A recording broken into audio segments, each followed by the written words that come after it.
Assalamualaikum warahmatullahi wabarakatuh. Perkenalkan, nama saya Nadia Khairunisa yang berasal dari kelompok 3, beranggotakan yang pertama itu Gunawan Wibisono, Riko Dwi Saputra, Nadia Khairunisa, Silvira Ilhami, dan Husnul Munabila. Baiklah, di sini saya akan mereview semua jurnal yang sudah teman-teman saya review. Yang pertama itu dimulai dari Gunawan Wibisono, bahwa kata Gunawan di review jurnalnya untuk artikel ini itu membahas tentang analisis pengembangan rancangan pembelajaran UBD, yang mana merupakan deskripsi tentang model UBD dan penerapannya dalam pembelajaran.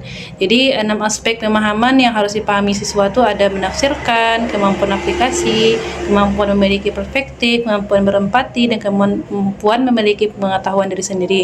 Jadi asesmen formatif yang dapat digunakan untuk mengukur pemahaman siswa tersebut ada beberapa komponen seperti mampu menerapkan dengan aspek yang perlu diperhatikan, yaitu efektif, efisien, fasih, adaptif, dan anggun.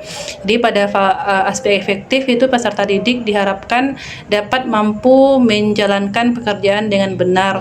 Aspek efisien, peserta didik mampu menghasilkan sesuatu tanpa membuang-buang waktu. Aspek fasih, peserta didik lancar, bersih, dan baik lafalnya dalam menyampaikan. Aspek adaptif yaitu peserta didik mampu menyesuaikan diri dengan keadaan, dan aspek anggun, peserta didik berwibawa dalam tingkah laku dan sebagainya. Selanjutnya saya akan mereview itu dari Husnul Munabila. Jadi pada review jurnal yang direview oleh Husnul, itu ada beberapa pemahaman terkait UBD dengan model pembelajaran Radek. Itu ada beberapa tahap seperti untuk membaca peserta didik, dan juga tahap keduanya ada menjawab, seperti itu. Jadi dalam review jurnal yang dijelaskan oleh Husnul, ada beberapa tahapan itu dalam model Radek ini. Yang pertama itu membaca, yang kedua itu menjawab, juga ada memberikan stimulus, dan juga beberapa gagasan dalam materi pelajaran yang dipelajarinya.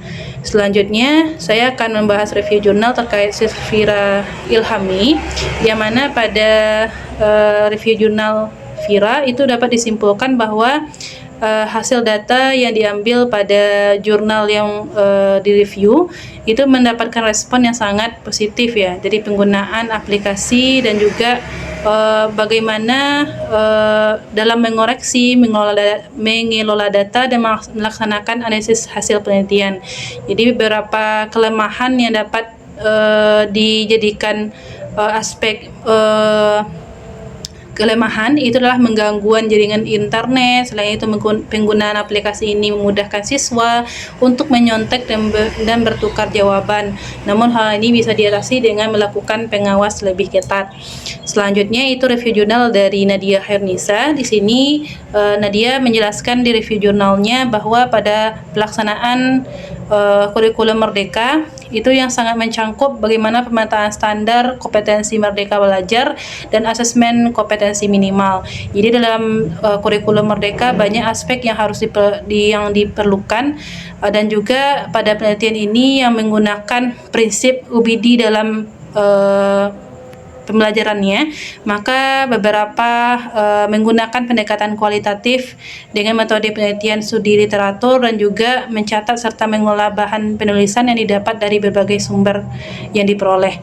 Dan terakhir itu dari Riko Dwi Saputra, yang mana dapat disimpulkan bahwa dari review jurnalnya itu keberhasilan proses pembelajaran dapat dilihat dari seberapa jauh perkembangan pemahaman konsep peserta didik dari sebelum dilaksanakannya proses pembelajaran sampai setelah proses pembelajaran.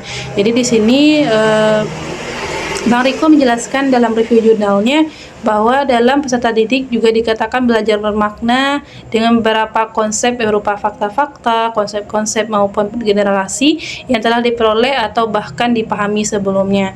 Dan juga diungkapkan dari beberapa hasil observasi untuk mengukur sebuah penilaian ya, menggunakan data-data yang harus efektif.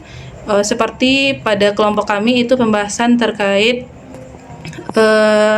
prinsip understanding by design tahap menerapkan yang mempunyai yang mempunyai aspek-aspek yang harus diperhatikan, yang mana itu ada 5 aspek efektif, efisien, fasih, adaptif, dan anggun. Jadi dalam review jurnal yang teman-teman review itu bahwa dalam aspek-aspek tersebut memang perlu untuk meningkatkan bagaimana kita melihat suatu peserta didik bisa menghasilkan pembelajaran yang sangat efektif. Mungkin itu saja dari review jurnal saya dari kelompok saya.